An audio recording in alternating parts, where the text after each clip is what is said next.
Muy bien, pues un placer estar con ustedes esta tarde. Vamos a comenzar nuestra sesión de trabajo. Bienvenida, maestra Xóchitl, maestro Juan José. Nos faltan todavía algunos colegas. A veces las personas se van sumando paulatinamente. Algunas veces no pueden participar directamente en la sesión y entonces la sesión queda grabada y a través de Classroom también las personas pueden revisar el contenido de la sesión. Bienvenida maestra Nancy, un gusto que nos acompañe, que también ya se ha conectado. Entonces, pues bueno, nos sentimos muy contentos de comenzar justamente esta sesión. Un grupo pequeño de 4 o 5 personas, pero justamente en un programa de doctorado de este tipo también se disfruta, por una parte, trabajar en grupos pequeños y por otra parte, esta modalidad en línea donde nosotros podemos justamente estar disfrutando de nuestras sesiones desde casa, poder hacer en nuestro espacio de casa un espacio de estudio, de reflexión sobre la educación. Soy el doctor Jesús Castañeda Rivera y me da muchísimo gusto recibirlos esta mañana para poder, para poder hablar el día de hoy justamente en este primer seminario en el doctorado de educación sobre epistemología de la educación. Y bueno, hemos por medio de nuestro grupo de WhatsApp compartido, para comenzar tal vez esta discusión, un video breve sobre la epistemología, un video que nos habla justamente sobre la epistemología a través del tiempo o sobre diferentes concepciones de epistemología y además que son abordadas desde una conferencia que lleva a cabo Rolando García. Quisiera platicarles un poco de Rolando García, el profesor Rolando García, que lamentablemente falleció ya hace algunos años, pero quien fue alumno de Jean Piaget, ¿sí? Él se formó justamente con Jean Piaget y que después participó como autor en varias obras al lado del maestro Jean Piaget. Entonces, pues bueno, un personaje interesante, muy centrado en una manera de ver la epistemología, en una manera de ver el conocimiento, siguiendo justamente la epistemología psicogenética. Pero bueno, antes de yo platicar con muchos más detalles, porque de esto va a tratar un poco la sesión, me gustaría de manera muy breve que ustedes nos compartieran qué les pareció este video, qué ideas pueden tomar, qué aprendizaje les deja este primer video de Rolando García. ¿A quién le gustaría levantar la mano? Adelante, adelante.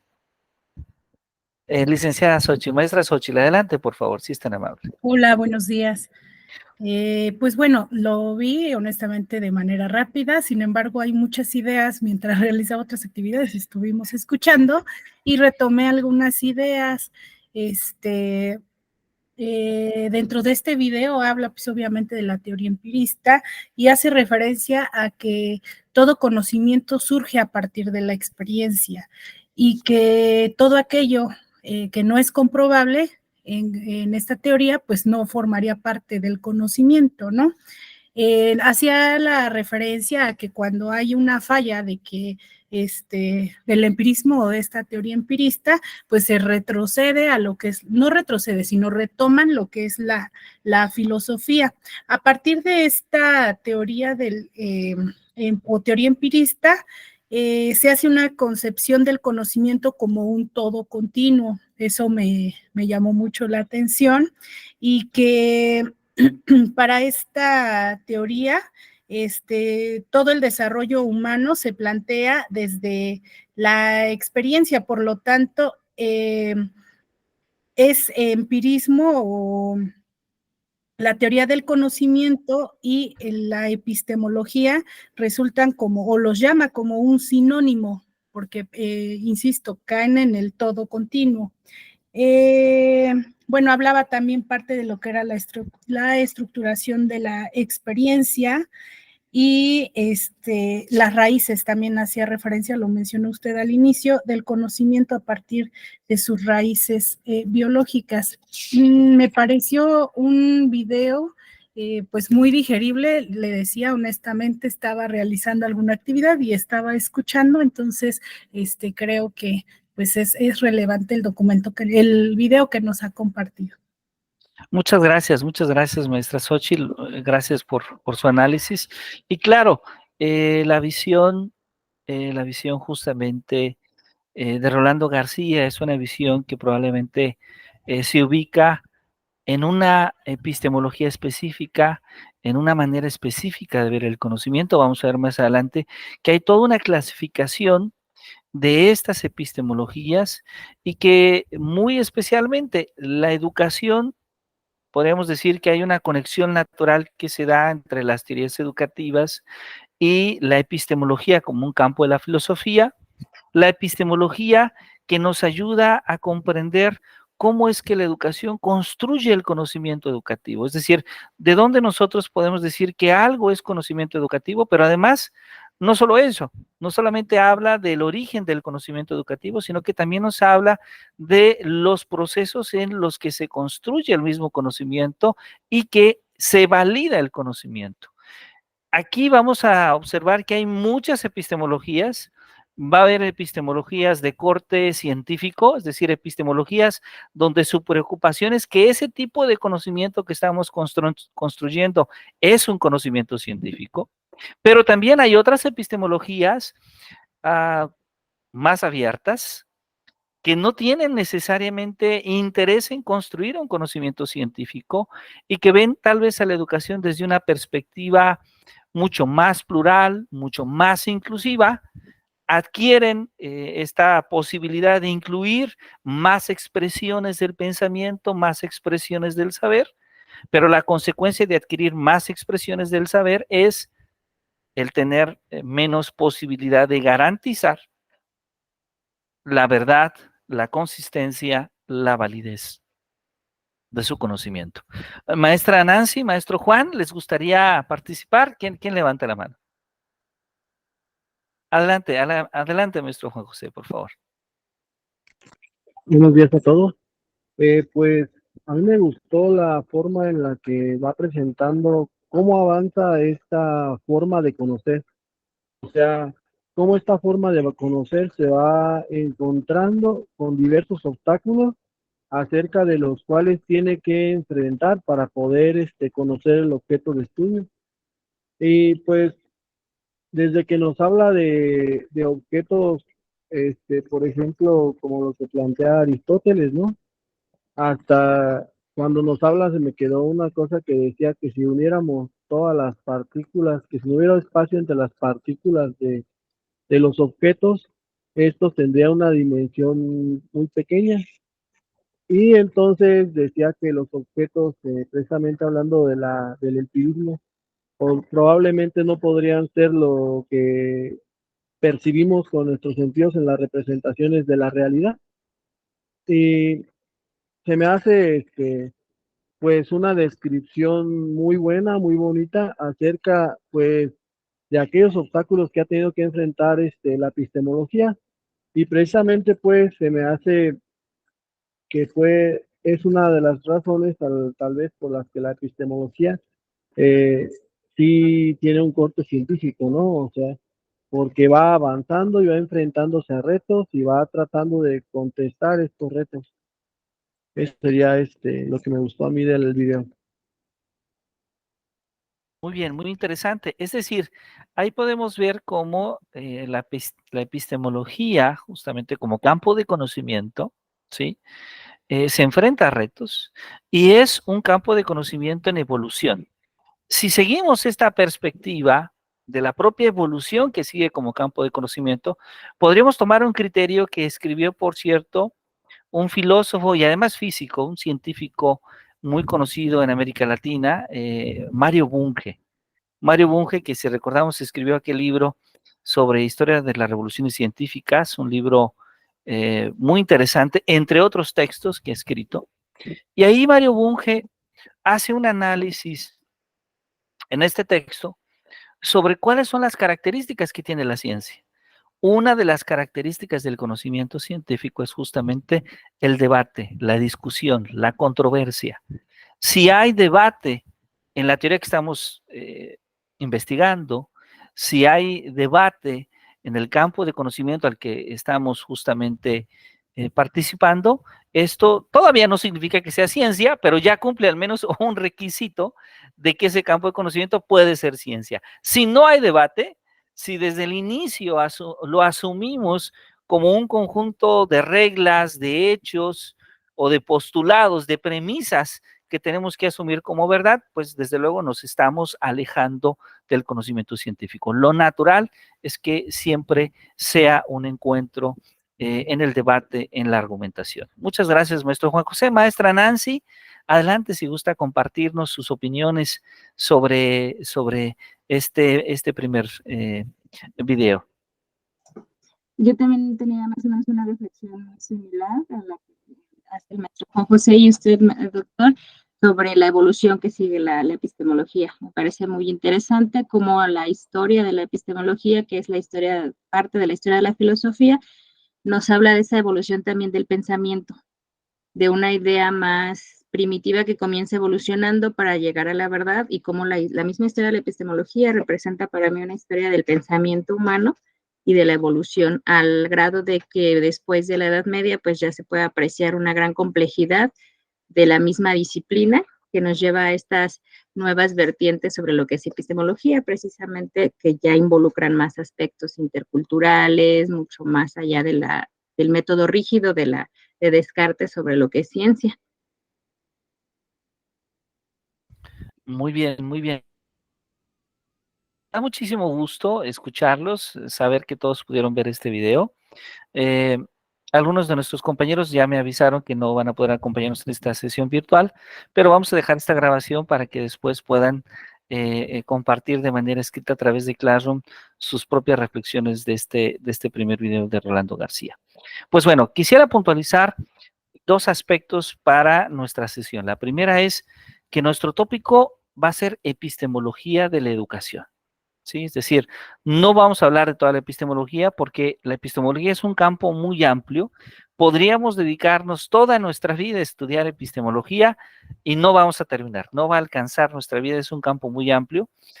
Podríamos hablar de epistemología de las matemáticas, epistemología de la ciencia, epistemología de la psicología, inclusive hay epistemologías del derecho también, en el derecho también hay epistemología, pero nosotros nos vamos a centrar en la epistemología de la educación, porque nuestro compromiso en el programa de doctorado, en este primer seminario, es hablar sobre el conocimiento educativo. Y sí, el programa de doctorado es un programa que está compuesto por 6 cuatrimestres. Cada cuatrimestre tiene 3 seminarios, y probablemente este sea uno de los seminarios a lo mejor más teóricos, con más material. Habrá otros seminarios de una naturaleza mucho más práctica, con actividades mucho más cercanas a nuestra práctica docente, pero probablemente nos corresponde ahora un seminario donde hablamos de teorías, donde hablamos de muchos hombres y mujeres que nos han dado muchas ideas para analizar el conocimiento educativo. Y entonces es un seminario donde vamos a tener que emerger un poquito a los libros, donde vamos a acercarnos a los libros y donde vamos a acercarnos a la historia y a la filosofía. Vamos a hablar de epistemología de la educación y entonces vamos a hablar sobre el origen del conocimiento educativo, vamos a hablar sobre las metodologías en términos generales, sobre cómo se construye ese conocimiento educativo y después, finalmente, sobre cómo validamos el conocimiento educativo. Y es que en educación constantemente hablamos inclusive de una terminología cada vez más generalizada y decimos ciencias de la educación. Es decir, asumimos la idea de que la educación es una ciencia. Pero si nosotros vamos a revisar cómo las personas en el Congreso de la Unión hacen un análisis de una propuesta de modelo educativo, probablemente ustedes van a decir, ese análisis que están haciendo no parece nada científico. Es decir, también en la educación No todo es conocimiento científico. Es decir, dependiendo del discurso pedagógico que construyamos, dependiendo del enfoque, dependiendo del análisis, podríamos decir que una parte de la educación es ciencia, pero también una parte de la educación no es ciencia, ¿sí? Hay aspectos de la educación que están basados a otro tipo de análisis, ¿sí? Que no necesariamente son discursos cercanos a la ciencia. Pero sí hay otra parte de la educación que evidentemente está ligada al campo científico. Y esto tiene que ver con las necesidades, con los hechos que a lo largo de la historia han vinculado a la educación con otros campos de conocimiento. Hay momentos en que hemos procurado estar muy cerca de la ciencia porque creemos que es necesaria, pero hay otros momentos en que la educación se ha alejado del conocimiento científico. Esto también ha ocurrido con la humanidad. Los seres humanos a lo largo de la historia hemos estado cerca de la ciencia, hemos apreciado el conocimiento y ha habido otras etapas en la historia donde no lo apreciamos, donde inclusive lo devaloramos. Y después de un determinado tiempo nos damos cuenta que era necesario apreciarlo nuevamente. Así es como se han ido construyendo distintas corrientes de pensamiento epistemológico. Y probablemente uno de los textos que mejor logra explicarnos esa clasificación de las distintas ideas pedagógicas lo escribió hace ya muchos años un escritor y filósofo de origen español, pero mexicano, Ramón Chirao, ¿sí? Ramón Chirao escribió, él fue un investigador del Instituto de Investigaciones Filosóficas de la UNAM, y escribe un libro, un muy bonito libro, que nos habla de la historia de la filosofía, ¿sí? Y en ese libro de Ramón Chirao, de Historia de la Filosofía, nos habla justamente de cómo podemos clasificar, considerando diversos criterios, las corrientes epistemológicas, las corrientes filosóficas. Si ustedes me permiten, voy a platicarles el día de hoy de esta clasificación que hace Ramón Chirao. Mi intervención va a ser muy breve, porque mi intervención es probablemente de poco más de una hora y el libro de Ramón Chirao es de poco más de 800 páginas. Entonces, lo que yo voy a decir acá es algo sumamente breve, invitándolos a que ustedes en alguna etapa más adelante puedan leer a Ramón Chirao, porque mi conversación va a ser evidentemente casi motivadora en el sentido de que es interesante su lectura y que la clasificación que él hace es una buena clasificación cuando tratamos de estudiar estas ideas en la epistemología de la educación. Entonces voy a permitirme apagar un poquito mi cámara y voy a permitirme compartir pantalla con ustedes. Voy a agradecerles mucho si en un momento más me indican si esta pantalla ya se puede observar para todos. Ahí está. ¿Y si se observa? Ya se puede observar. Muy bien, muchas gracias. Por cierto, en esta lámina aparece este texto que les comparto, Epistemología, Conocimiento y Creencias. Es un libro que escribí a principios de año. Lo pueden encontrar en Amazon. También lo pueden encontrar ya en Google Play Books, en formato digital o en formato impreso. Y una buena parte del contenido de este seminario aparece en este texto. ¿Sí? En este texto analizamos justamente algunas epistemologías, algunas teorías del conocimiento y un poco más, porque buscamos establecer esa conexión compleja que se da entre el conocimiento y las creencias, entre el conocimiento y las creencias. Pero bueno, de lo que el día de hoy vamos a hablar es de esa clasificación que Ramón Chirao hace sobre las corrientes epistemológicas. Ramón Chirao publica su libro en 1990 Una introducción a la historia de la filosofía. Es un libro prácticamente ya clásico para hablar de filosofía. Es el libro en el que invitamos a muchas personas a revisar y donde se adentran en un primer análisis de una gran, pero gran diversidad de autores.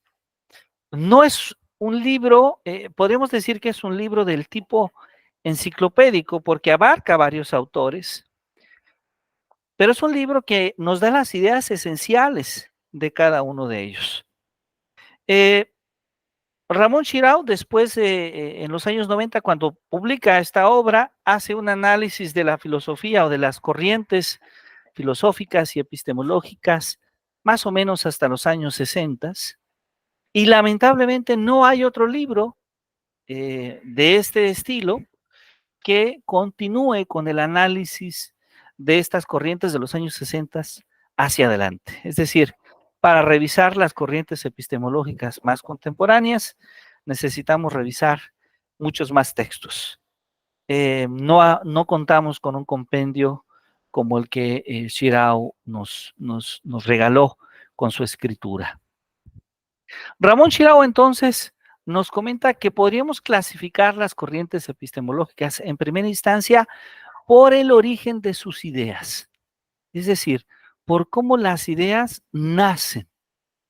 Y ahí una clasificación que podemos hacer son aquellas corrientes que se basan en el innatismo, ¿sí? Es decir, aquellas corrientes que asumen que las ideas existen en la conciencia, ya en acto, o inclusive en potencia desde que nacemos. Un poco como Sócrates, un poco como Platón nos decían, ¿se acuerdan ustedes? Para Sócrates nosotros ya tenemos el conocimiento, solamente es necesario gestionarlo a través de las preguntas y respuestas adecuadas. O en su caso Platón, quien estaba pensando siempre en este conocimiento en potencia. Conocer es entonces desarrollar, es revelarnos las ideas que nosotros ya poseemos.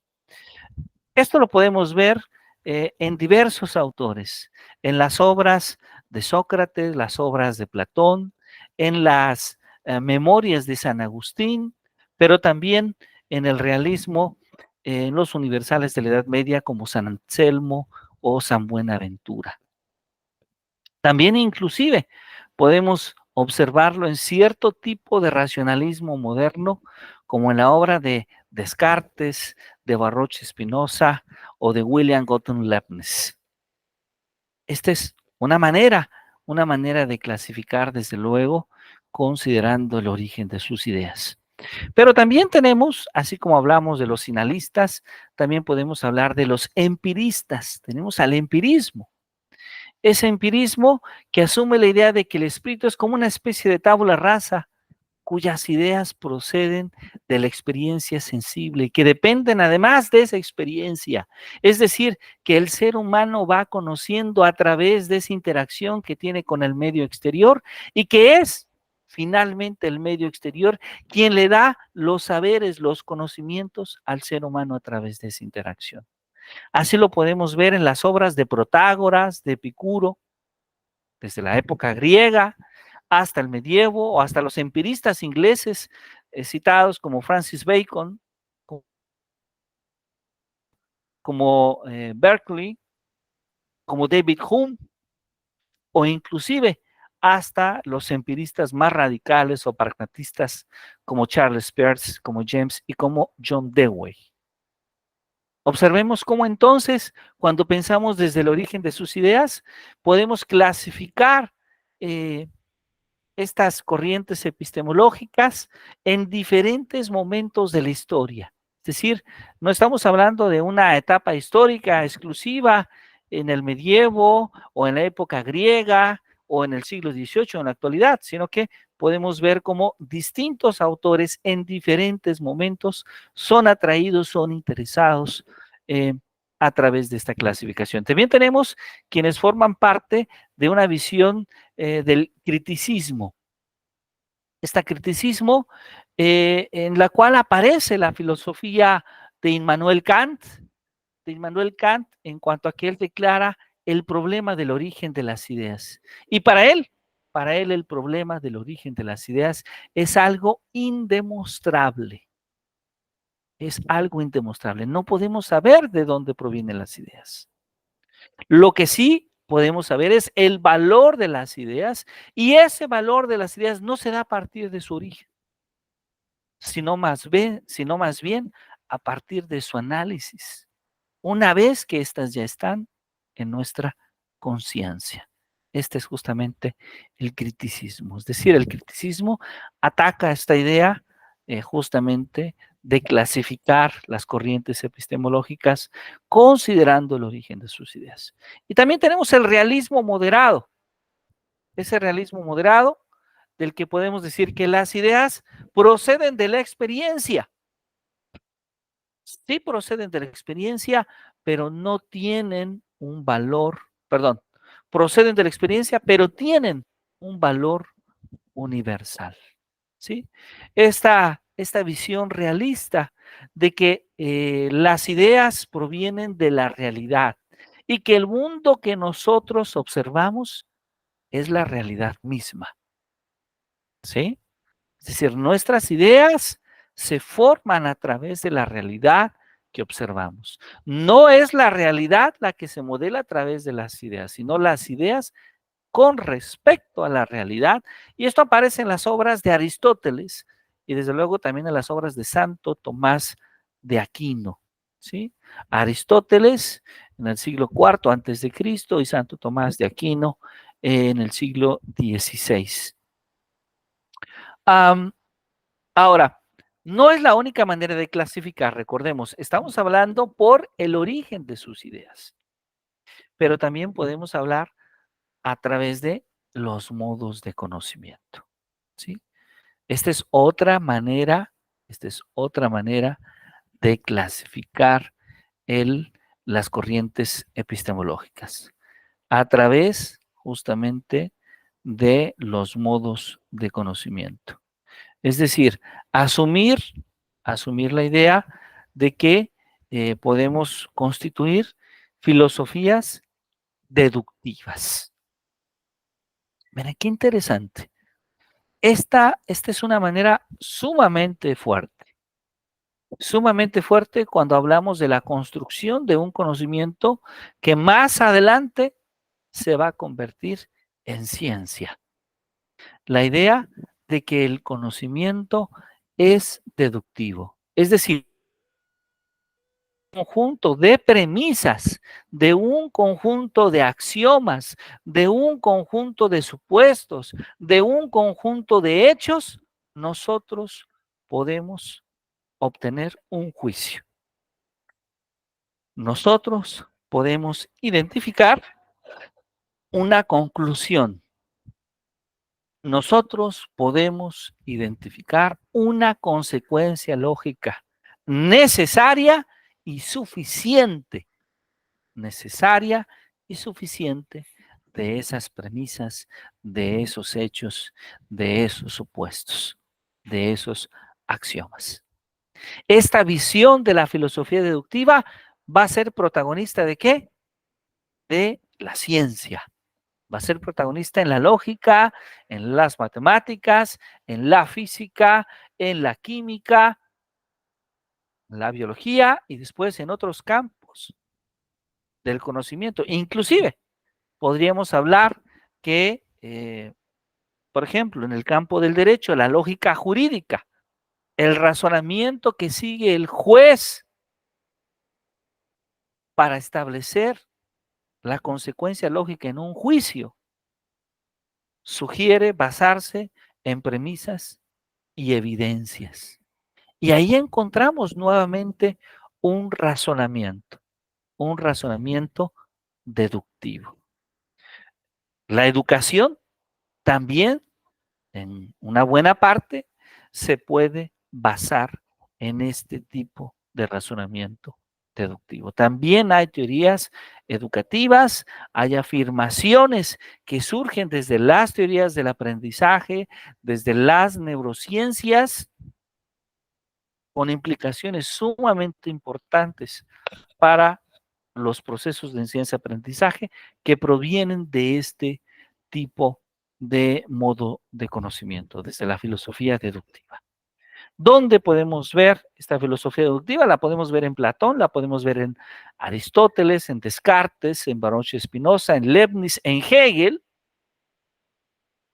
hasta los filósofos medievales como San Agustín, como San Anselmo, como Santo Tomás, como Duns Scoto, pero todos ellos aceptan este tipo de razonamiento siempre y cuando esté al servicio de la fe.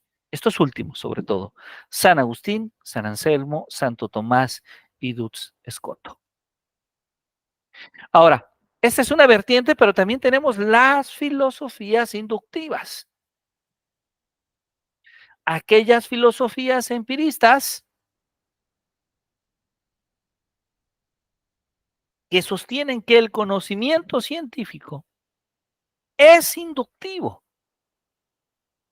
Fíjense que el conocimiento científico es inductivo, es decir, no necesariamente es deductivo, es inductivo, es decir, puede ir de lo particular a lo general.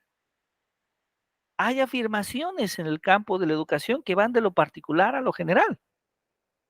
Cuando el maestro Juan en su clase de matemáticas trabaja con estudiante y la mayoría de los estudiantes tiene problemas de aprendizaje en un determinado tema, el maestro Juan reflexiona y dice, probablemente algo que expliqué en la clase no lo hice bien, o hay algo que no se entendió bien. Ahí estamos desarrollando un pensamiento inductivo. Este pensamiento inductivo aparece en la obra de Roger Bacon, de los positivistas lógicos. ¿Sí? Una segunda hipótesis importante es la idea de que el conocimiento humano se forma por inducción a partir de datos sensibles para llegar a ideas abstractas. Ir desde lo sensible, aquello que adquirimos desde los sentidos, desde lo que olemos, desde lo que observamos, desde lo que escuchamos, desde lo que tocamos, hasta llegar a concepciones abstractas. Y esta manera de ver el conocimiento aparece desde las obras de Epicuro, en Grecia, hasta las obras de Berkeley o hasta las obras de David Hume, en Escocia. Ahí tenemos las filosofías inductivas, pero no son las mismas, porque no son las únicas, perdón, porque también podemos asumir la idea intuicionista.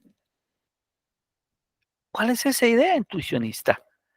Pues es la idea de que el conocimiento es inmediato, ya sea en su totalidad o parcialidad, la verdad de la intuición sensible en Epicuro, pero también podemos verlo en la verdad, en la intuición emocional, en los románticos, en Rousseau, o la verdad de la intuición racional, de las matemáticas, de la filosofía, de Descartes. Podemos verlo en la filosofía de Bergson, en esa intuición como una simpatía con lo absoluto, en ese instinto guiado por la inteligencia, por una inteligencia guiada con esa vivencia inmediata del instinto. Esa capacidad que tenemos para conocer desde la intuición.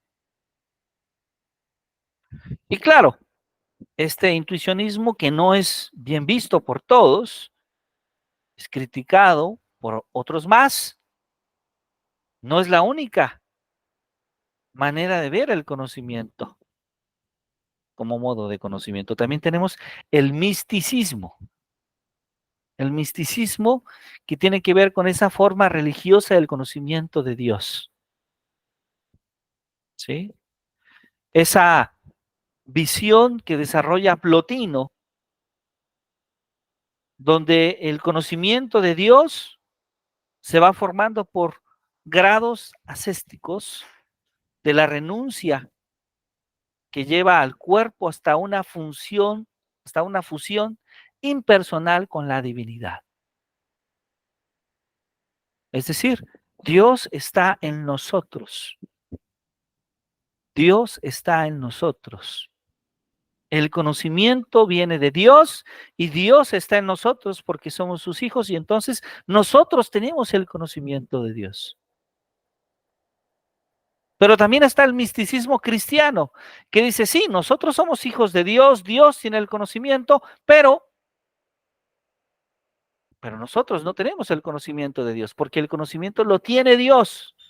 Nosotros solo somos sus hijos, nosotros solamente vamos conociendo, pero el conocimiento lo tiene Dios. El misticismo. Digamos, el conocimiento total lo tiene Dios y nosotros vamos conociendo un poco a lo largo de nuestra vida, a través de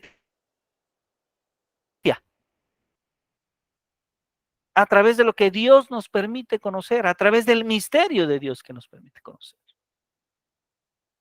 Pero también tenemos el fideísmo. Vean, por favor, quiero que observemos cómo vamos comenzando desde una visión precientífica en estos modos de conocimiento, hasta una visión que se va alejando de la ciencia, hasta llegar al fideísmo, que sostiene que el único conocimiento de Dios, su existencia, sus atributos, es mediante la fe. ¿Y el fideísmo a qué renuncia? Renuncia a la razón. Renuncia a la razón. El ser humano renuncia a su capacidad de pensar, de razonar. El ser humano renuncia a su racionalidad y en lugar de la racionalidad acepta la fe. Solo hay espacio para la fe en el ser humano. Y sí, hay trabajos de Tertuliano, de Kierkegaard, de Unamuno, centrados en esta visión de construcción del conocimiento. Entonces, hemos visto ya que el conocimiento lo podemos clasificar por el origen de sus ideas, lo podemos clasificar por los modos de conocimiento, pero también lo podemos clasificar por el valor del conocimiento. ¿Cuál es el valor del conocimiento? Bueno, una corriente epistémica es el escepticismo.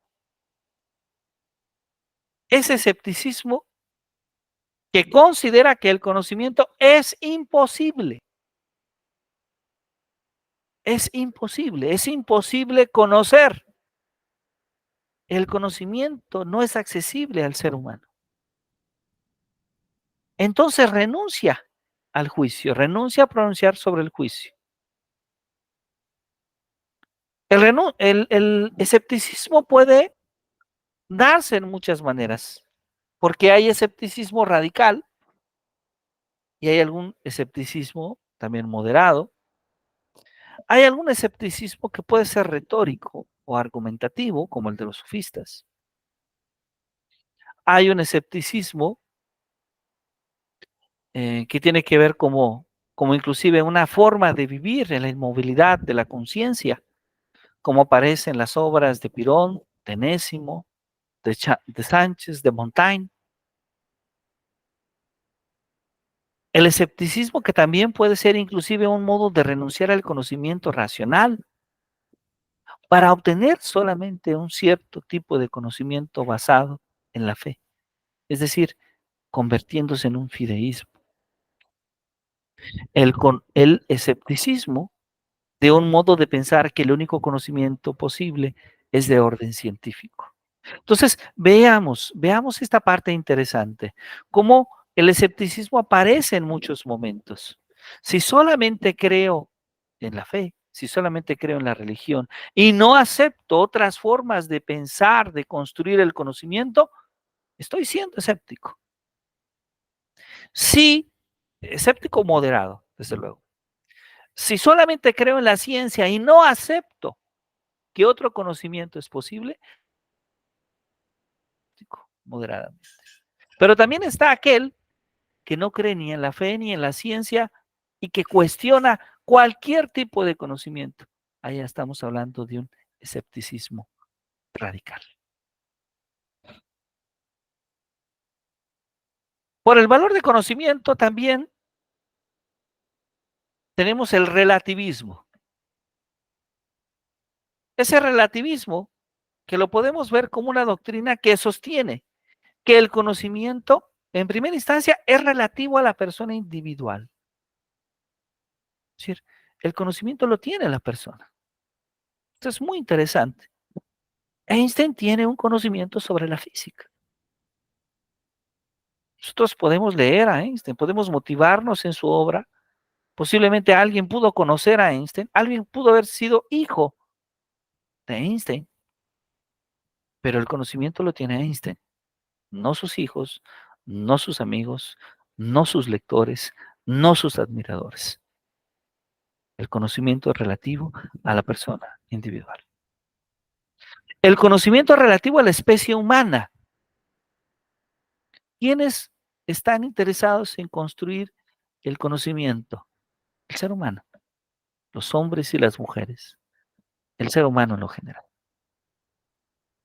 El conocimiento es humano. Así aparece en la obra de Augusto Comte, de Marx,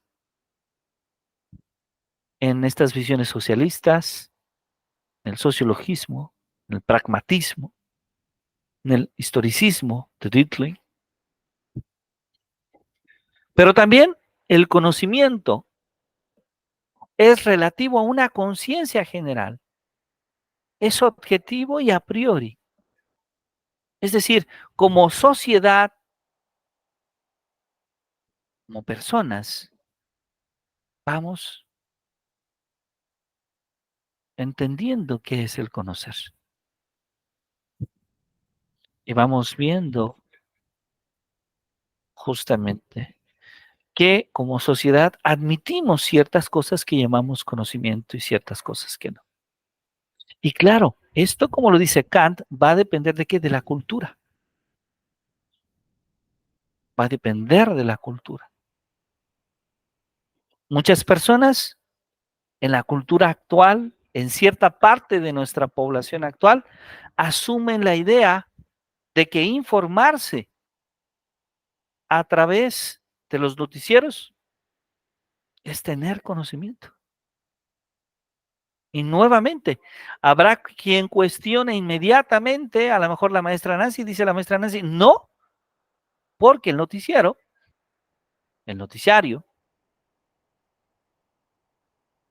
puede verse influenciado por intereses. Entonces, no necesariamente es conocimiento, habrá que cuestionar qué se dice. Habrá otros ciudadanos que digan, no, yo me informo en las redes sociales. Es más, yo tomo decisiones personales, laborales, basados en experiencias que leo en Facebook. Y nuevamente alguien va a cuestionar. Probablemente eso no es conocimiento. Probablemente no es siquiera información confiable para tomar decisiones importantes. Pero nuevamente en nuestra cultura, en nuestra sociedad, habrá personas que tomen decisiones con... Y esto ocurre en todos los sectores. Habrá quienes para tomar decisiones se formen, estudien, se preparen y tomen mejores decisiones. Entonces, el relativismo aparece como un medio, como una corriente para valorar el conocimiento.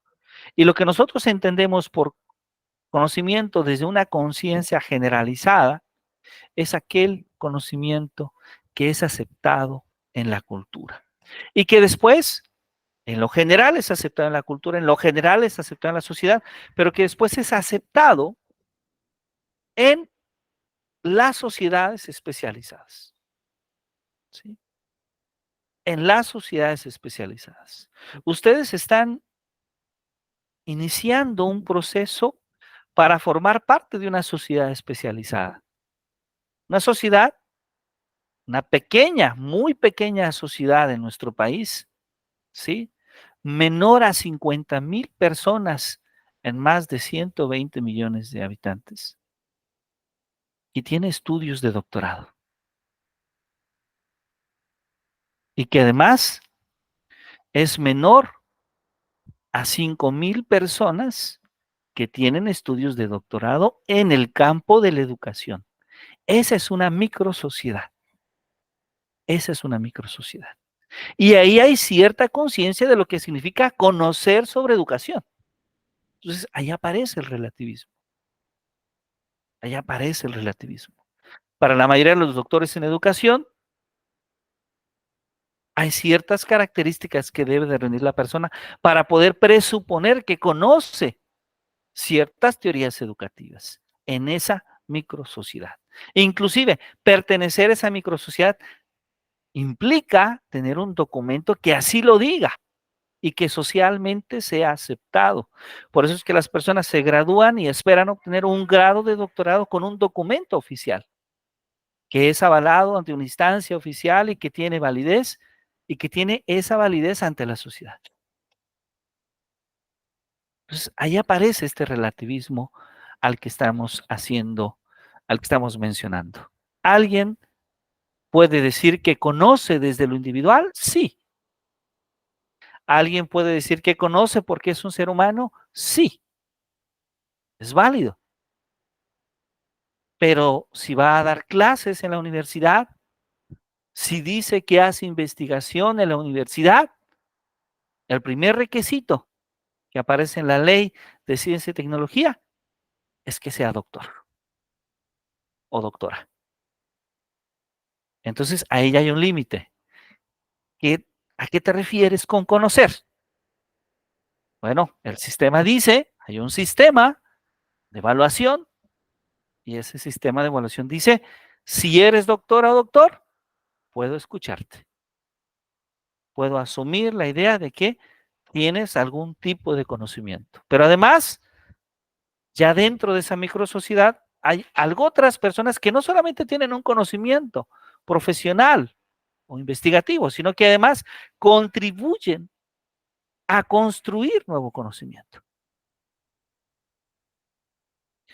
También podemos hablar del valor de conocimiento desde las doctrinas de la validez absoluta. ¿Sí? Ya sea por medios racionales deductivos, como lo propone Parménides, Platón, Aristóteles, San Agustín, Santo Tomás, Dux Escoto, Descartes, Roche Spinoza, Leibniz, Hegel, o por medios racionales inductivos, como Bacon, como Comte, o por medios intuitivos, como Plotino, como Bergson, como Scheller. Allá aparece. Ahora, esa fue una clasificación considerando el valor del conocimiento, pero también podremos hablar sobre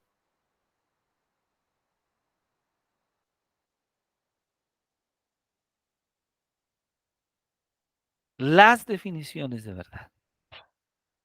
También podemos hablar que el conocimiento, que las corrientes epistemológicas se clasifican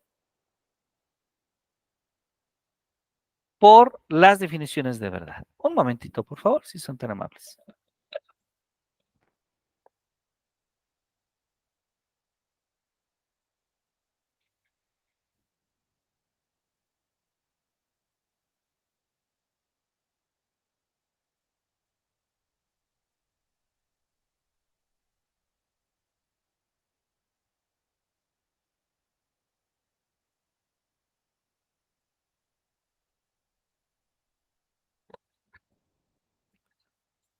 Ahí tenemos otra manera de clasificar justamente estas teorías por las definiciones de verdad. ¿Sí? Estas tres maneras de entender. A ver, vamos a dejar aquí un momentito para que ustedes puedan dar lectura. de estas tres maneras de pensar, de clasificar las corrientes epistemológicas. Me gustaría tener sus opiniones. Si antes han escuchado hablar de estos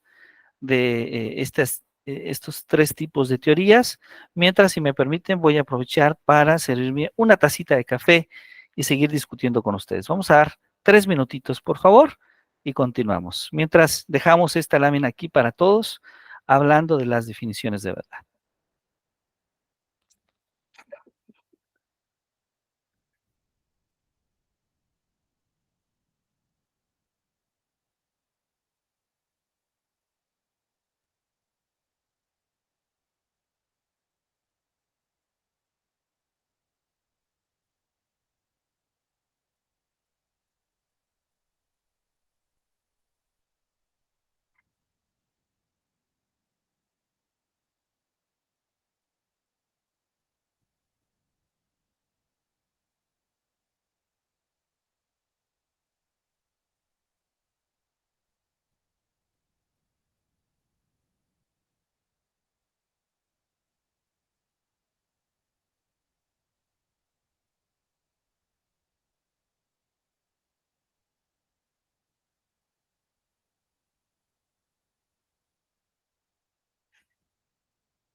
Muy bien, una disculpa, dimos un poquito de tiempo.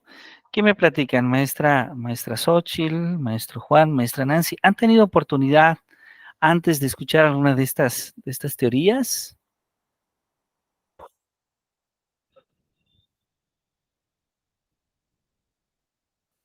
Sí, yo ya había tenido acercamiento con la filosofía, entonces me es familiar toda la cuestión sobre la verdad de Platón, Aristóteles, San Agustín, Descartes. En la Excelente. teoría de la correspondencia, pues hasta de manera muy sintética, creo que lo explicó ahí, es la correspondencia entre la realidad y el concepto, el objeto y el pensamiento.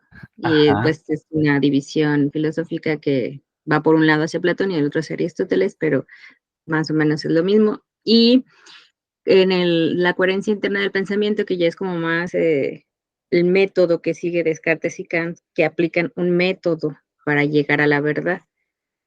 Y Ajá. la teoría de la verdad como acción me parece que es la que nos correspondería un poquito más a la educación, pues tiene que ver con la aplicación para que nos sirva en la vida real la verdad, más o menos así en rasgos generales. Muy bien, qué interesante, excelente, excelente, muy bien, muy bien. En efecto, de hecho, estas tres concepciones de verdad tienen que ver con una relación que establecemos entre el pensamiento y la realidad. Y como usted lo dijo muy bien, en la teoría de la correspondencia asocia la idea a que la verdad se confirma, la idea se dice verdadera cuando la idea coincide con la realidad. Y esto, por ejemplo, esto que acabo de mencionar, coincide perfectamente con la visión ordinaria que tenemos de ciencia, con la visión ordinaria que tenemos experimental. Cuando esperamos que el experimento dé el resultado que la teoría dice que da, ¿sí? Entonces, ahí podemos observar cómo hay una relación natural entre la realidad y la idea, ¿sí? Y la conexión se da en la verdad. ¿Cuándo se presenta la verdad? Cuando la teoría que es representada, que representa las ideas, coincide con lo que ocurre en la realidad. Entonces, cuando el maestro Juan hace una predicción a través de un cálculo matemático y ocurre que eso que le dan sus fórmulas realmente pasa, entonces el maestro Juan tiene un elemento para decir, miren, mi cálculo es verdad porque coincide con la realidad que vivo. Sin embargo, no todos están de acuerdo en este sentido, ¿no? El idealismo eh, manifiesta la idea de que la realidad no es en sí la realidad. La realidad es lo que nosotros construimos, un poco como como lo que ocurre en aquella visión ah, de la psicología de las emociones, que asume la idea de que el mundo lo vemos de acuerdo a las emociones que experimentamos. Entonces, la realidad no es la realidad en sí, la realidad la construimos a través de las ideas que tenemos sobre la realidad misma. Y en tercer momento tenemos justamente esta visión de la teoría de la verdad como acción. Muy bien, muchísimas gracias. ¿Alguien desea hacer algún comentario adicional a estas definiciones de verdad? Explicar justamente las corrientes epistemológicas.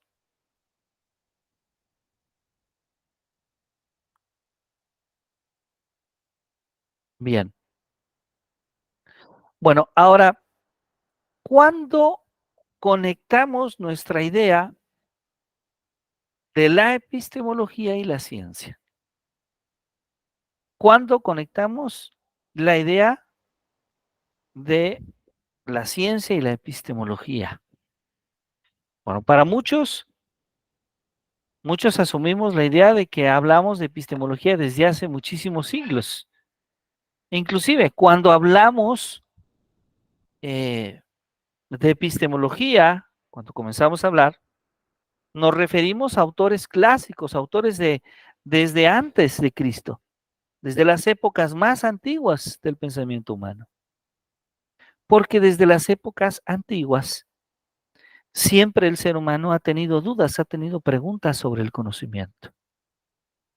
Sin embargo, en términos concretos, hablar de epistemología como una ciencia, hablar de epistemología como un campo de conocimiento, esto no ha ocurrido todo el tiempo. Es decir, la evolución del conocimiento se ha dado desde prácticamente el inicio del ser humano. Pero que exista un campo de conocimiento que se dedique a estudiar la evolución del conocimiento humano, esto ha ocurrido mucho más reciente. Por ejemplo, una traducción del término epistemología es teoría de la ciencia.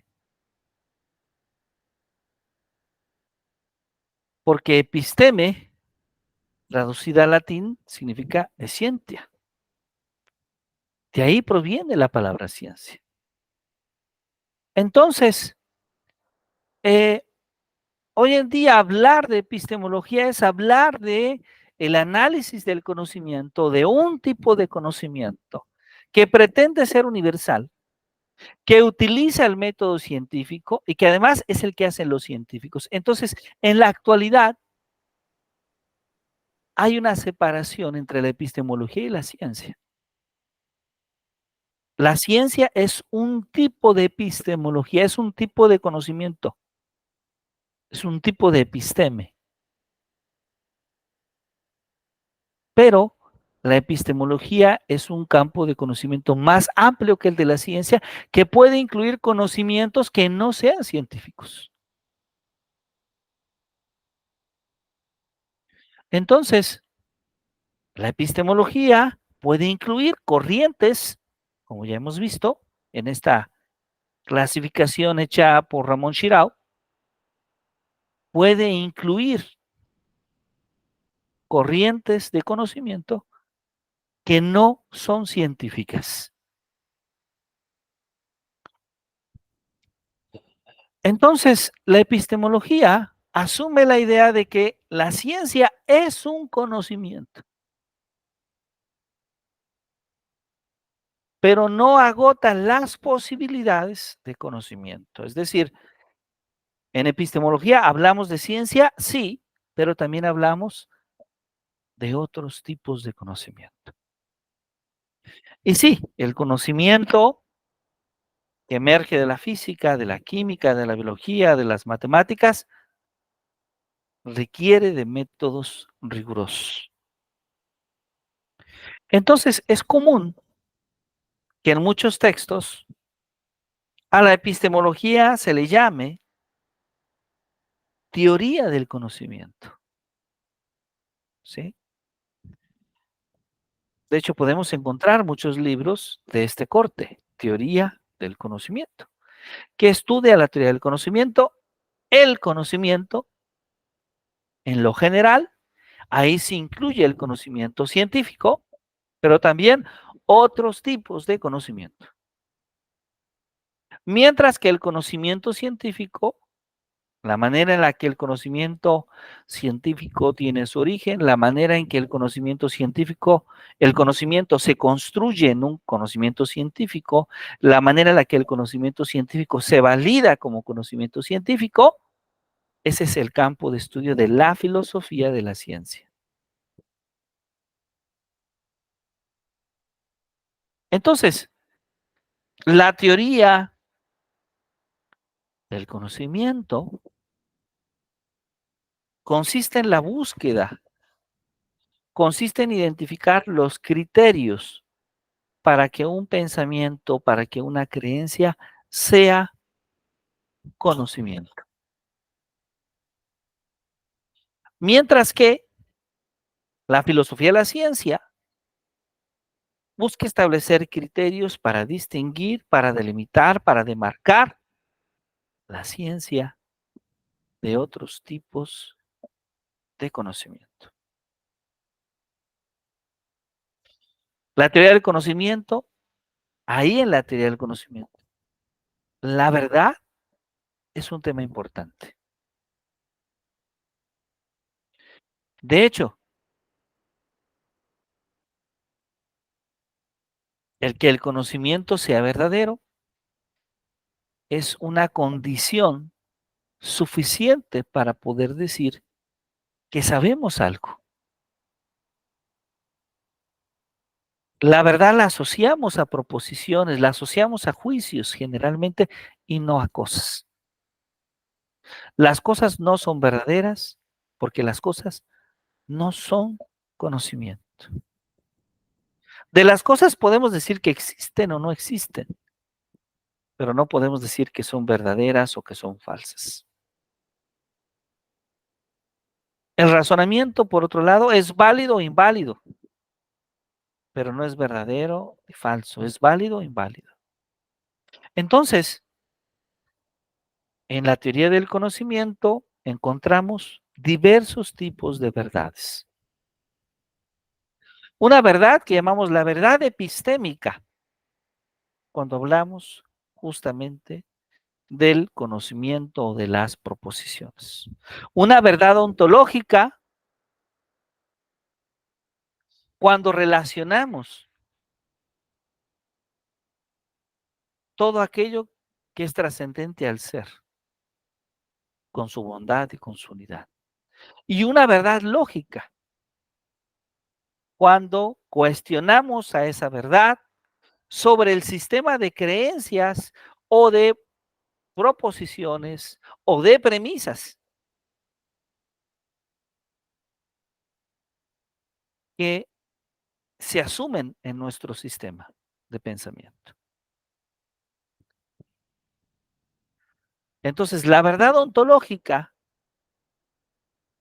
para denotar su existencia, mientras que la verdad lógica dice del razonamiento para denotar su validez.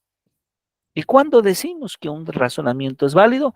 Pues un razonamiento es válido cuando un razonamiento es verdadero bajo cualquier interpretación. Así que interesante. Un razonamiento, una afirmación es válida cuando es verdadera bajo cualquier interpretación. Esto significa que no siempre podemos alcanzar la validez. Por ejemplo, las leyes generales de la física son válidas porque son verdaderas, son verdades universales. Pero explorar el comportamiento humano, explorar el aprendizaje de una persona es mucho más complejo. Es sumamente difícil encontrar un método que se cumpla para todas las personas y que podamos decir que a través de ese método, por ejemplo, las personas aprenden o las personas tienen una determinada actitud o comportamiento. Entonces, en ciencias como la física, en ciencias como la biología, en ciencias como la química, en ciencias como la lógica, en ciencias como las matemáticas, podemos hablar de leyes. En ciencias como la psicología o campos de conocimiento como la psicología, como la educación, como la pedagogía, podemos hablar de tendencias de comportamiento, no de leyes. Hablar de una ley es mucho más complejo, porque pueden ver casos en los que la interpretación a la que estamos haciendo referencia no se cumpla, no sea verdad. Y entonces esa afirmación no sea válida. Entonces, en el caso de las ciencias sociales, la aspiración que tenemos va más a crear tendencias, a crear comportamientos en mayoría a crear comportamientos esperados, a procesos esperados, más que leyes universales. En cierta medida, podríamos decir entonces, que la búsqueda del conocimiento entonces se convierta en una búsqueda de la verdad. Porque no solamente nos interesa tener conocimiento, nos interesa tener conocimiento verdadero. Y más aún, si el conocimiento, si la información que tenemos no es verdadera, si la información que tenemos no es verdadera, difícilmente la información va a aspirar a ser conocimiento.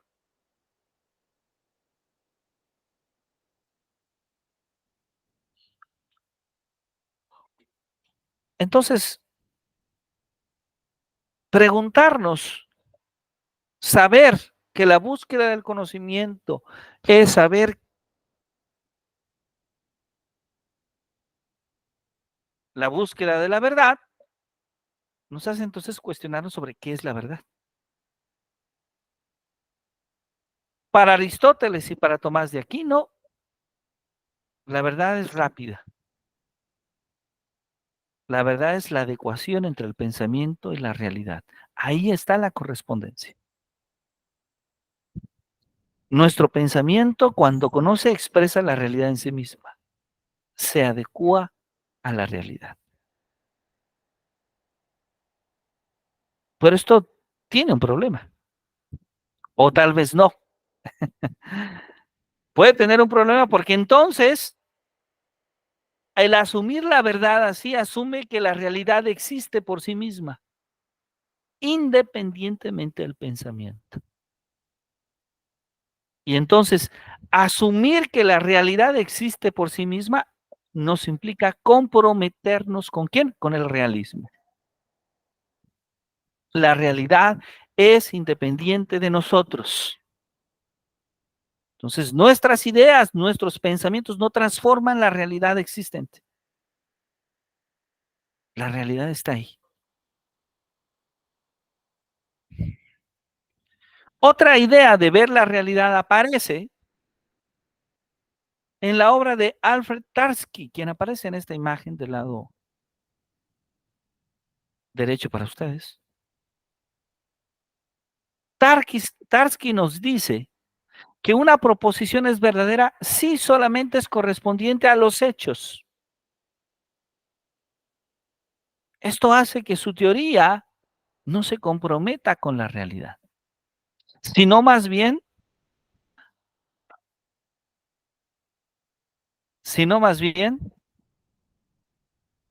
con los hechos que manifiestan las proposiciones.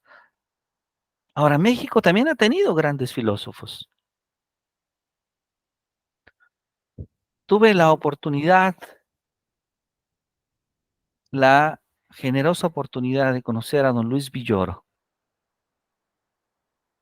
en el estado de Michoacán, la Universidad de Michoacán en San Nicolás de Hidalgo. Le dedicó el nombre de su Instituto de Investigaciones Filosóficas, el tercer instituto de este tipo en el país, el primer Instituto de Investigaciones Filosóficas en la UNAM, el segundo fue en la Universidad Veracruzana, y el tercer Instituto de Investigaciones Filosóficas en México se llama justamente Luis Villoro, un filósofo mexicano que asume la idea de la aceptación de la verdad como correspondencia.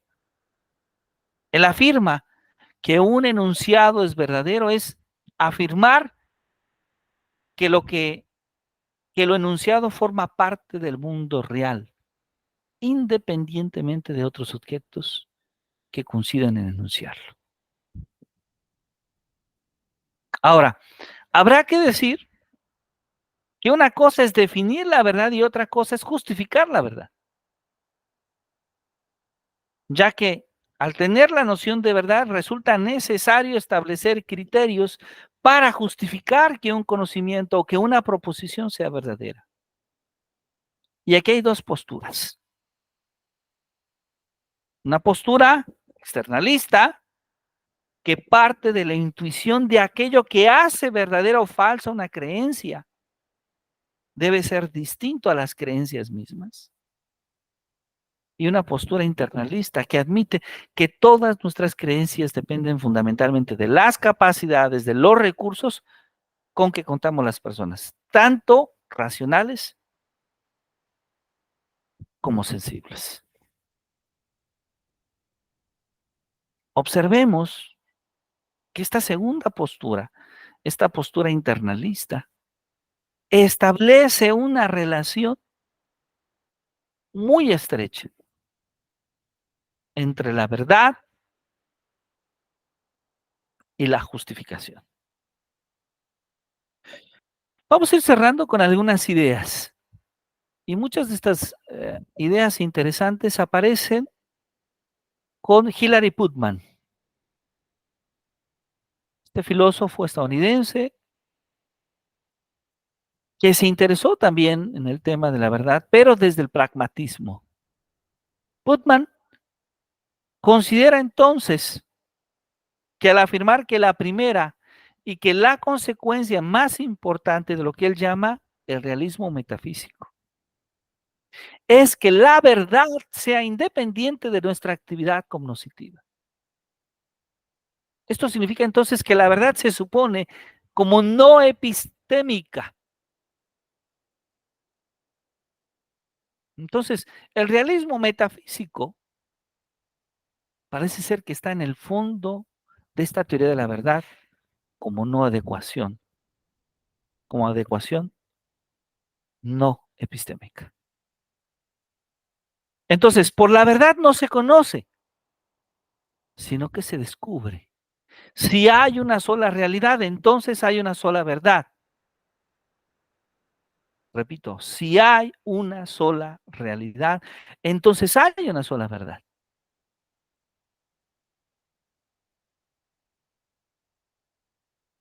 Putnam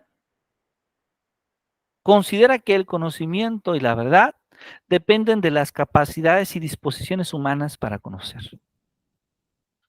Él propone el realismo interno, es decir, acepta la existencia de la realidad, pero con la impronta siempre del ser humano. Entonces, la verdad tiene un carácter epistémico que no consiste en la correspondencia de nuestras teorías con los hechos objetivos, sino más bien con una idealización de la aceptividad de las teorías. Putnam llega a la conclusión que entonces la verdad es una noción pragmática, es una teoría ideal desde el punto de vista pragmático que no puede ser falsa. Esa es justamente la visión de Hilary Putnam. Bueno, me gustaría terminar esta presentación aquí para no cargar demasiado la discusión. Pero bueno, hemos podido entonces el día de hoy dialogar sobre varias formas de pensar las corrientes epistemológicas, de clasificar las corrientes epistemológicas de acuerdo al trabajo de Ramón Chirao. Ramón Chirao, que con estos criterios nos permite justamente analizar maneras distintas en las cuales nosotros podemos pensar el conocimiento.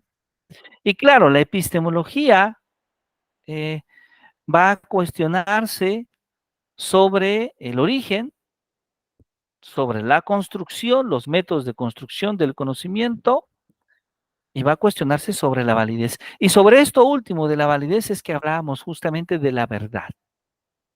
¿Sí? La verdad ocupa un papel muy importante. ¿Por qué? Porque si nosotros recordamos, nosotros queremos construir conocimiento educativo. Pero entonces ese conocimiento educativo debe de estar constituido al menos por tres elementos.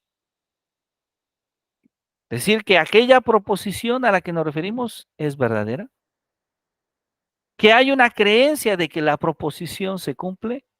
Y tercero, de que la proposición se puede justificar. Ahora, podemos ir más allá y recordar al filósofo estadounidense Kate Leder, que nos dice que inclusive si consideramos estas tres condiciones, todavía podemos encontrar proposiciones que las cumplan y no sean conocimientos. ¿Por qué? También tenemos que agregar una cuarta condición que nos dice el no utilizar, es decir, el no utilizar lemas falsos, el construir el conocimiento en ausencia de lemas falsos. Entonces, el conocimiento, desde esta perspectiva, requiere de la creencia para que pueda ser justificada apropiadamente. Pero también el conocimiento requiere de la verdad. El conocimiento requiere de la justificación. Entonces, las condiciones para construir conocimiento son la verdad, son la creencia, son la justificación y la ausencia de lemas falsos. Estas cuatro condiciones son individualmente necesarias y suficientes para el conocimiento de los hechos. Y entonces, cuando nosotros en una teoría o en un campo de conocimiento nos enfrentamos, nos encontramos con estas proposiciones que cumplen estas cuatro condiciones, podemos decir que esa determinada proposición es conocimiento. Hasta ese momento podemos decir que tenemos ahí conocimiento. Y claro, habrá que traducir esto lo haremos a lo largo del programa de doctorado, donde participan otros profesores, otros académicos. ¿Qué significa esto en el campo educativo? ¿Qué significa la justificación? ¿Qué significa la validez en el campo educativo? Esto significa entonces que no cualquier afirmación que hago en el campo educativo es verdad. Tenemos que dar argumentos, tenemos que dar pruebas de que es verdad, pruebas basadas en evidencia. Y eso ya empieza a constituir conocimiento. Y esto, desde luego, al mismo tiempo provoca una separación entre lo que vamos a llamar conocimiento educativo y lo que podríamos llamar cierto tipo de información educativa, donde muchas personas pueden tener acceso a ella y donde muchas personas inclusive pueden opinar o cuestionar. Pero no todas las personas tienen una opinión desde el conocimiento. ¿Sí? Hablamos de ello, ¿por qué? Porque en la educación en nuestro país es un tema que llama la atención. Hoy en día, y más por el día de mañana, llama la atención la política, las elecciones. Por cierto, hoy también llama la atención el fútbol, ¿sí? Creo que es la final de la Champions League, ¿sí? Entonces, el fútbol, la política, el espectáculo, la educación, son temas que particularmente en la sociedad mexicana generan opinión. Y los ciudadanos opinan. Los ciudadanos opinan si tal equipo de fútbol jugó de manera adecuada o no. Los ciudadanos opinan si tal candidato o tal partido. Los ciudadanos opinan si tal modelo educativo, sí o no. Pero no siempre se opina desde el conocimiento. Y entonces aquí ya establecemos un corte importante entre conocimiento y opinión. Inclusive, la opinión que puede, en el mejor de los casos, estar ligada a la información, o sea, tener una opinión informada, ya eso es algo ya muy generoso a veces, porque a veces la opinión puede venir inclusive sin información, ¿eh? Pero digamos que alguien tiene una opinión informada, pero aún a pesar de ello, la opinión informada no es conocimiento, porque el conocimiento nos exige evidencia. ¿Por qué el conocimiento nos exige la prueba de validez? ¿Por qué el conocimiento nos exige verdad? Entonces, alcanzar el conocimiento resulta un proceso mucho más complejo, ¿sí? Un proceso mucho más complejo, y es justamente probablemente la reflexión que nos llevamos, de que probablemente la principal función que tiene un programa de doctorado a lo largo de estos 2 años de proceso formativo es contribuir al desarrollo del conocimiento educativo. Ustedes a lo largo del proceso van a pensar en temas, van a ir descubriendo ideas, muchas ideas probablemente las tienen ahora, van a darles continuidad, tal vez en el propio programa van a cambiar algunas de estas ideas para interesarse en otras, y la función será construir nuevo conocimiento educativo, porque esa es la función que busca justamente un programa que está diseñado para formar nuevos investigadores o profesores que en su práctica profesional incluyan los procesos investigativos. Muy bien, maestra Nancy, maestro Juan, maestra Xochitl, tenemos el espacio de preguntas, de dudas, a sus órdenes.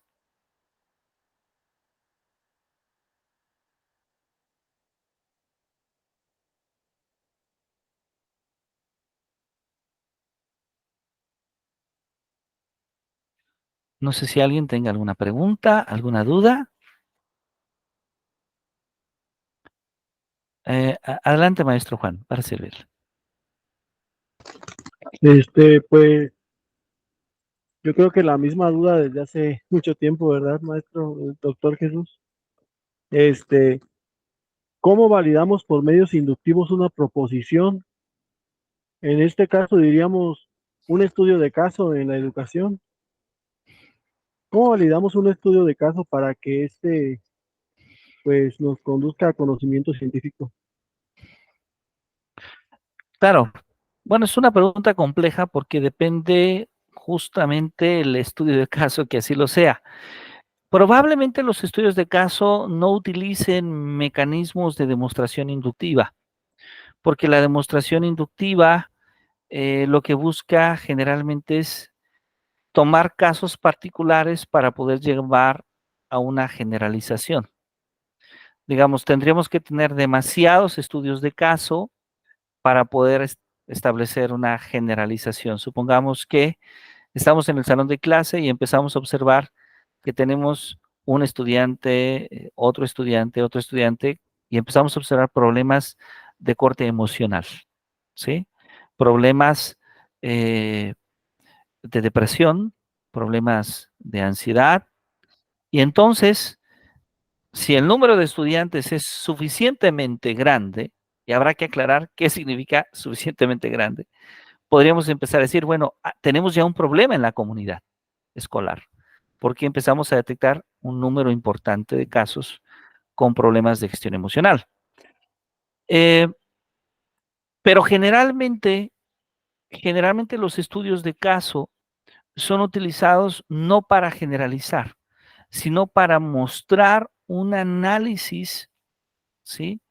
En donde quien es estudiado, vamos a llamarle el sujeto de estudio, muestra características particulares y específicas. Muestra un comportamiento que yo llamaría atípico. Y por esa es la razón por la que buscamos todo lo opuesto. No queremos generalizarlo, queremos estudiarlo a él. Por ejemplo, vamos a suponer que en nuestro salón de clase nos encontramos a un joven como el que pudo haber sido en la segunda década del siglo pasado, John Nash. Imaginemos que estamos en la clase, vamos a empezar nuestra clase de matemáticas y tenemos a alguien que ya tiene todas las respuestas casi antes de las preguntas. Alguien con una capacidad para desarrollar habilidades lógicas y matemáticas brillantes realmente. Ese es un ejemplo de un estudio de caso. Es decir, alguien atípico completamente. Cuando nosotros hacemos un estudio normal, digamos, inclusive estadístico, de lo que nosotros esperamos de las personas, podemos encontrar a alguien que tiene un comportamiento en este caso, una manera de desarrollar un aprendizaje fuera de lo normal. Ahora, así como podemos tomarlo hacia un punto de vista, también podremos pensar en alguien que tiene una barrera del aprendizaje suficientemente amplia, que no le permite probablemente recibir o aprender recibiendo una atención regular y que entonces requiere un programa muy específico para poder alcanzar determinadas metas. Entonces, ahí los estudios de caso se convierten en un elemento importante como fuente de información. No cuando se busca generalizar, sino más bien cuando lo que se busca es mostrar comportamientos o situaciones atípicas en los procesos de enseñanza, en los procesos de aprendizaje o de comportamiento.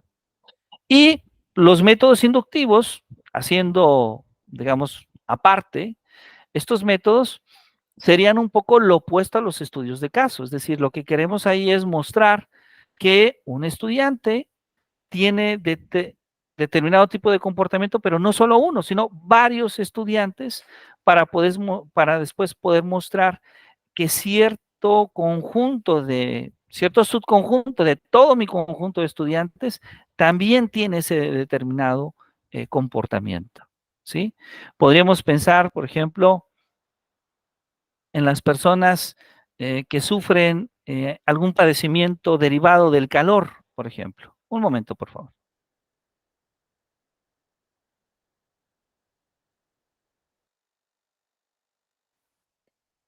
Las personas que sufren algún padecimiento derivado del calor y podríamos darnos cuenta cómo poco a poco en diferentes partes del país cada vez más personas se ven afectadas por el calor. Al principio tal vez unas cuantas, pero tal vez después cada vez son más. E inclusive podemos observar cuáles son las características, los síntomas que esas personas. Y podemos observar cómo conforme van pasando de las últimas 2 semanas hacia acá, el número de personas es creciente. Hasta que llegamos a un momento y la autoridad educativa dice, hey, estoy observando que la primera semana tenía en cada escuela 5 reportes, ahora tengo 10 o 15 reportes y además las oficinas del área de la salud, las oficinas de meteorología nos dicen que la ola de calor que sigue la siguiente semana va a ser igual o mayor, entonces tengo que tomar una decisión. Tal vez debo de cancelar esta semana, tener un horario más breve para evitar que los alumnos se asolien demasiado, o tal vez debo de tomar educación en línea esta semana, etcétera, ¿no? Es decir, los métodos inductivos nos pueden ayudar a justamente verificar que esa propiedad que cumplen unos cuantos pueda ser generalizada a más, ¿sí? Pero estos métodos tienen ciertas características, es decir, la inducción en lo general, si no se toma con suficiente seriedad, puede ser falsa, ¿sí? Hay ciertas condiciones iniciales que le tenemos que pedir al problema que se analiza, a las condiciones del problema, para que la inducción sea válida. La inducción en lo general, si no le pedimos esas condiciones, puede llevarnos a conclusiones falsas, ¿sí? Entonces, la inducción es un método importante, útil, pero debe ser cuidadoso.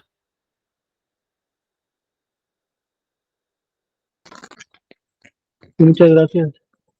Muchas gracias. Pues muchas gracias. Ok, muy bien. Maestra Nancy, maestra Xochitl, ¿alguna pregunta? Ya el calor nos está venciendo en todos lados.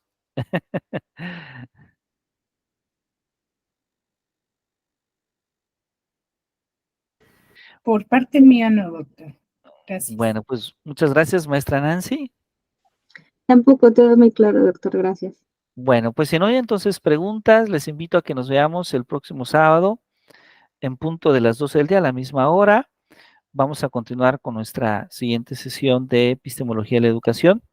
Les agradezco mucho su trabajo. Voy a compartirles, no estoy seguro si ya compartí el Classroom, si no lo he hecho, lo voy a compartir.